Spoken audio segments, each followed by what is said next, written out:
Oke, assalamualaikum warahmatullahi wabarakatuh. Perkenalkan, nama saya Teguh Rianto, saya dari kelas F dengan kode C1011802. Yuk, kali ini saya akan menyampaikan materi yang berjudul yaitu adalah perkembangan ilmu pengetahuan pada masa dinasti Abbasiyah. Oke, sebelum kita lanjut membahas materinya, kita terlebih dahulu berdoa. Semoga apa yang kita pelajari hari ini bisa bermanfaat untuk kita, baik sekarang maupun untuk masa depan. Oke, berdoa dimulai. Oke, langsung saja kita ke TKP. Kita mulai saja pembahasan materinya, yaitu tentang perkembangan ilmu pengetahuan pada masa dinasti Abbasiyah. Oke, jadi pada masa dinasti Abbasiyah itu perkembangan ilmu pengetahuan itu sangat maju sekali. Jadi bisa dibilang pada saat itu zaman keemasannya Islam. Dimana pada saat itu ilmu pengetahuan itu sedang meroket-roketnya, memaju-majunya. Sehingga bisa dibilang dengan zaman kemasan Islam. Yang mana pada saat itu dibentuk sebuah lembaga yang disebut atau dijuluki dengan nama Baitul Hikam sebagai pusat penerjemah, penelitian dan pengajian ilmu perpustakaan serta lembaga pendidikan atau perguruan tinggi. Dan juga di samping itu didirikan majelis munazarat, yaitu tempat berkumpulnya para sarjana-sarjana muslim.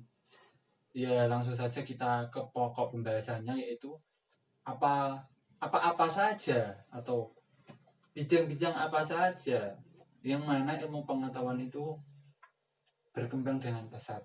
Yang pertama yaitu adalah ilmu hadis, yaitu adalah ilmu yang mempelajari tentang hadis dan sanad, perawinya, isi dan lain-lain. Yang mana pada saat itu bertimbul-timbulan, yaitu ahli hadis besar yang terkenal beserta hasil karyanya. Yang pertama yaitu ada Imam Muslim. Yang kedua yaitu ada Abu Dawud. Yang ketiga yaitu Ibnu Majah. Yang empat yaitu At-Tirmidzi. Dari 1, 2, 3, 4 tadi mungkin kita sudah sering dengar, karena 4 tadi itu adalah tokoh-tokoh ilmu hadis yang termasyhur dengan karya-karyanya. Lalunya yaitu adalah yang kedua atau yang ke B, yaitu adalah di bidang ilmu tafsir, yaitu ilmu yang menjelaskan tentang makna kandungan ayat-ayat Al-Quran, sebab-sebab turunnya ayat atau asbabun nuzul, hukum-hukumnya dan yang lain-lain. Adapun untuk tokoh-tokohnya yaitu yang pertama yaitu Abu Jaril At-Tabari dengan tafsirnya Al-Quranul Azim sebanyak 30 juz.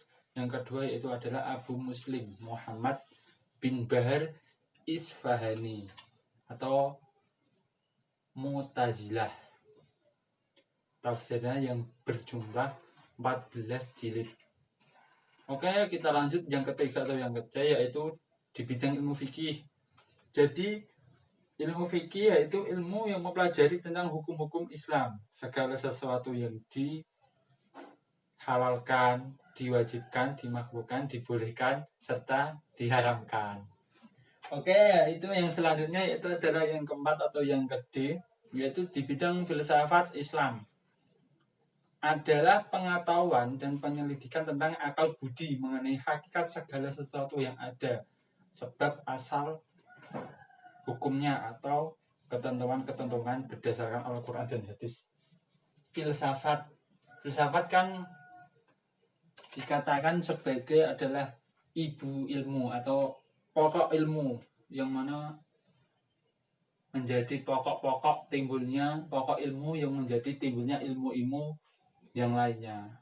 Jadi yaitu tadi ibu ilmu. Selanjutnya itu adalah yang kelima atau yang salah. Yang selanjutnya itu adalah yang keenam atau yang KF, yaitu adalah sejarah. Jadi pada saat itu ilmu sejarah pun itu sudah ada. Jadi menceritakan orang-orang yang terdahulu. Padahal sekarang kita ini menceritakan mereka-mereka ini. Dan mereka juga menceritakan orang-orang yang terdahulu. Oke, selanjutnya yaitu yang ke berapa tadi? Ketujuh. Ya, yang ketujuh yaitu adalah di bidang kedokteran. Jadi pada masa dinasti Abbasiyah, ilmu kedokteran itu berkembang dan maju, khususnya saat pemerintah Harun ar-Rasyid dan khalifah-khalifah besar sesudahnya. Jadi ilmu kedokteran itu pada zaman dahulu itu sudah ada, yang mana mungkin alat-alatnya atau yang digunakan untuk merawat pasien-pasiennya itu mungkin sangat berbeda sekali dengan zaman sekarang. Zaman 2020 pasti mungkin saat itu terbatas dan masih mungkin menggunakan ramuan-ramuan atau obat-obatan alami atau dari alam. Selanjutnya yaitu yang ke-8 atau yang ke-H, yaitu di bidang ilmu matematika, yang mana di situ ada tokoh yang bernama Al-Khwarizmi yang menyusun sebuah buku yang kita kenal atau dikenal sebagai buku Al-Jabar, dan beliau menemukan angka 0. Jadi beliau adalah penemu buku Al-Jabar dan angka 0 atau 0. Dan untuk yang angka 1 sampai 9 berasal dari Hindu, yang mana sudah dikembangkan oleh umat Islam atau orang Arab.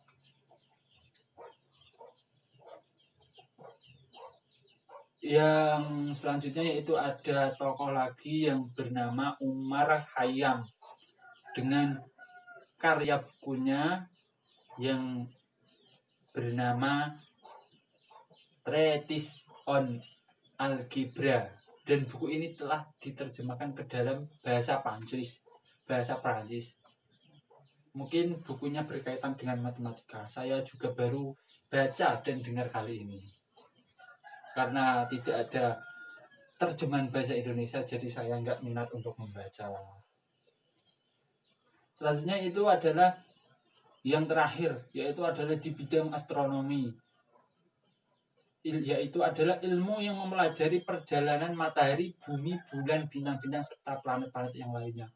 Jadi pada saat itu ilmu astronomi atau ilmu mungkin tata surya ya, atau benda-benda langit yang berkaitan dengan benda-benda langit mungkin lah. Jadi sudah ada, yang mana saat itu pastinya belum ada alat-alat seperti sekarang ini, seperti teropong, roket, ya untuk ke bulan gitulah, seperti sekarang ini. Dan mungkin juga lebih sederhana alatnya, apa adanya mungkin. Tapi sudah ada ilmunya, sudah ada ilmu untuk mempelajari itu semua. Jadi orang-orang terdahulu itu sudah sangat maju sekali, sudah pandai dalam bidang-bidang ilmu pengetahuan. Untuk tokoh-tokohnya dalam ilmu astronomi yaitu ada Abu Mansur Al-Falaki, selanjutnya ada Jabir Al-Batani. Oh, ternyata di sini sudah ada alat yang saya sebut tadi, yaitu sebuah teropong bintang yang pertama. Jadi perlu kalian ingat, adalah penemu teropong bintang pertama yaitu adalah Jabir Al-Batani. Bisa kalian tulis atau kalian ingat-ingat, penemu teropong bintang penemu terowong bintang pertama yaitu adalah Jabir Al-Badani. Sorry saya tadi lupa. Ya mungkin itu tadi sedikit penyampaian dari saya.